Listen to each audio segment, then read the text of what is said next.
Nesse encontro, vamos estudar equações do segundo grau, funções do segundo grau, gráficos da função do segundo grau.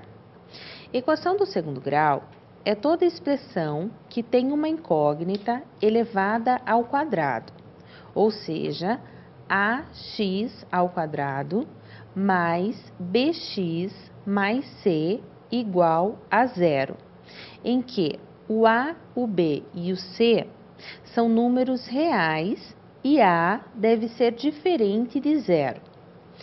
A é o termo que acompanha o x ao quadrado, b é o termo que acompanha o x e c é o termo independente da incógnita.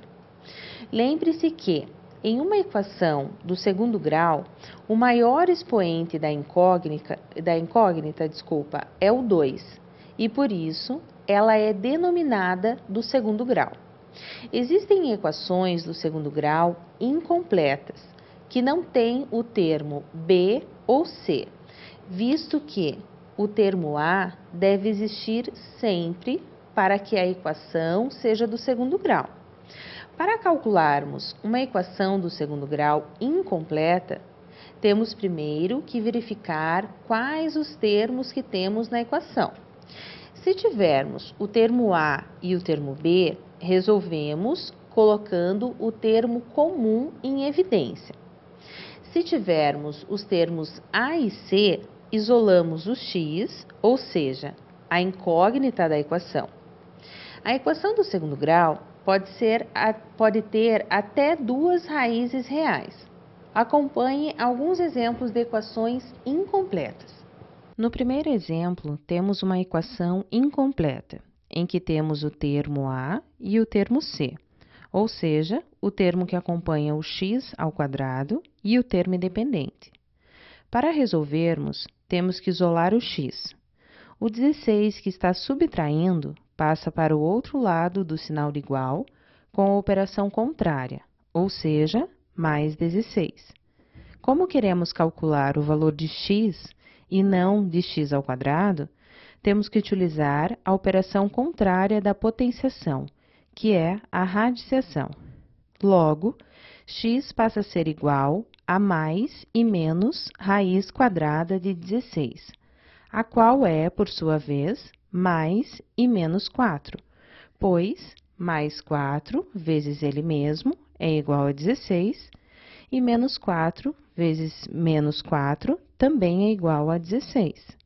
No segundo exemplo, temos uma equação incompleta em que temos o termo a e o termo b, ou seja, o termo que acompanha o x ao quadrado e o termo que acompanha o x.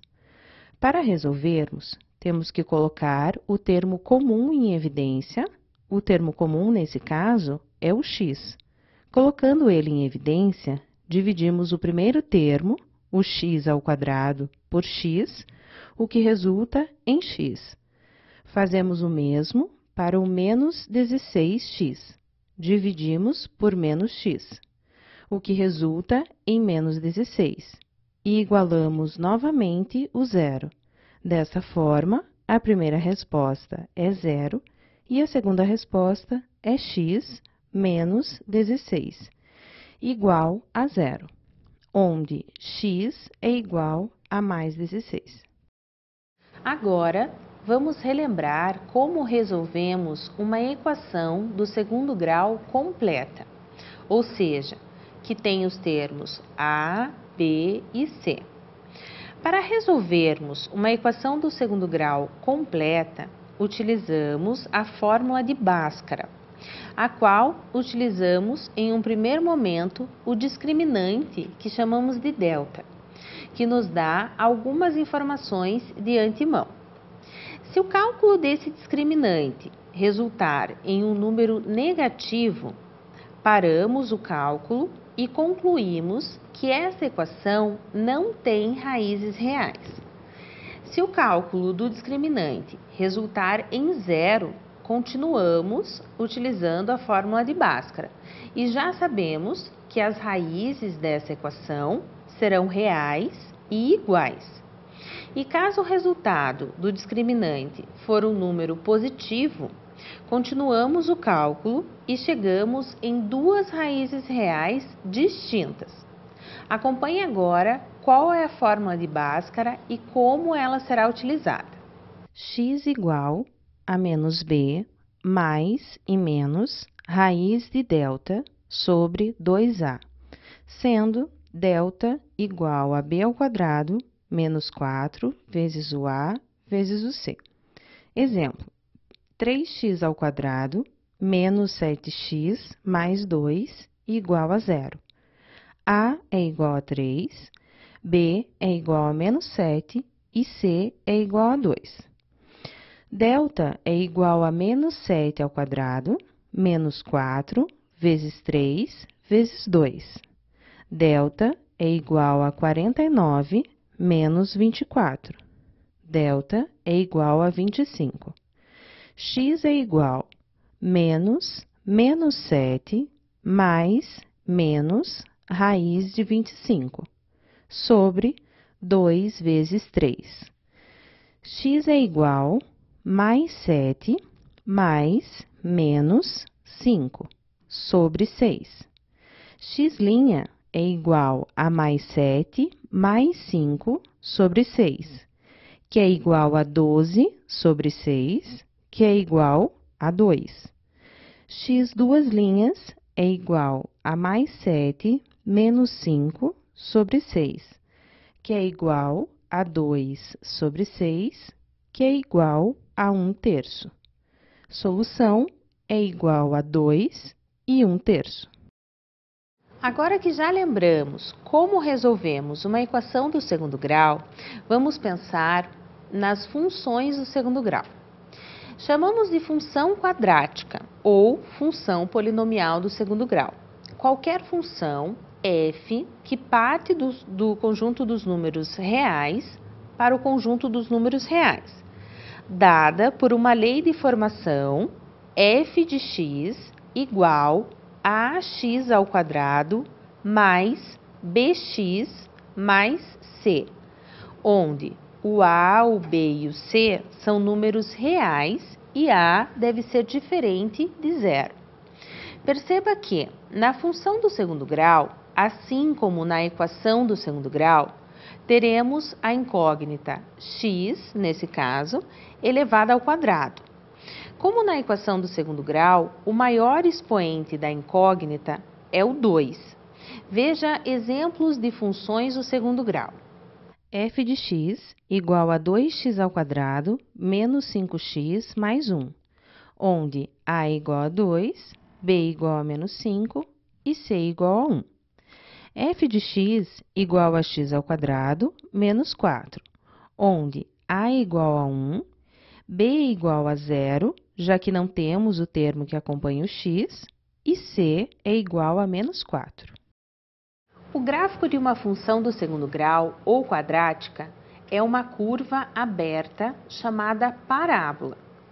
A parábola terá a concavidade voltada para cima se o termo a for maior que zero, e a concavidade voltada para baixo se o termo a for menor que zero. Perceba que, na parábola da esquerda, o valor de a, ou seja, o valor que acompanha o x ao quadrado, é maior que zero. Por isso, a concavidade é para cima. E na parábola da direita, o valor de a é menor que zero. Logo, a concavidade é voltada para baixo.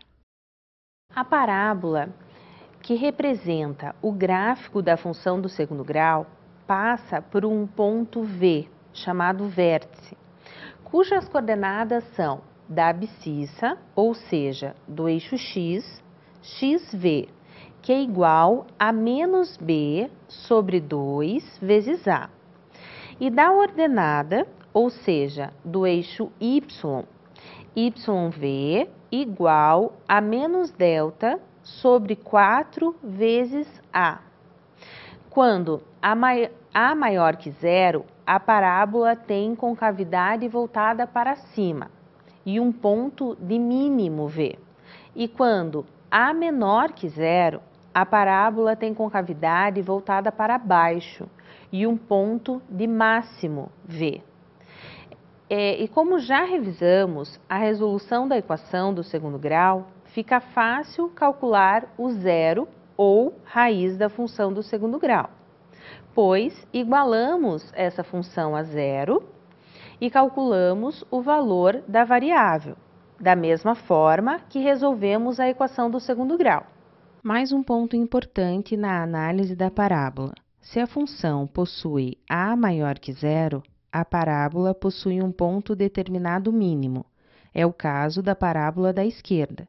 E se a menor que zero, a parábola possui um ponto máximo, que é o caso da parábola da direita.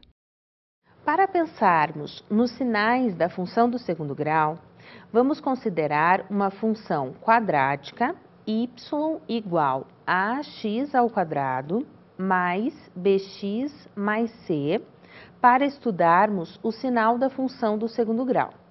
Para isso, vamos determinar valores de x para os quais y seja negativo e os valores de x para os quais y seja positivo.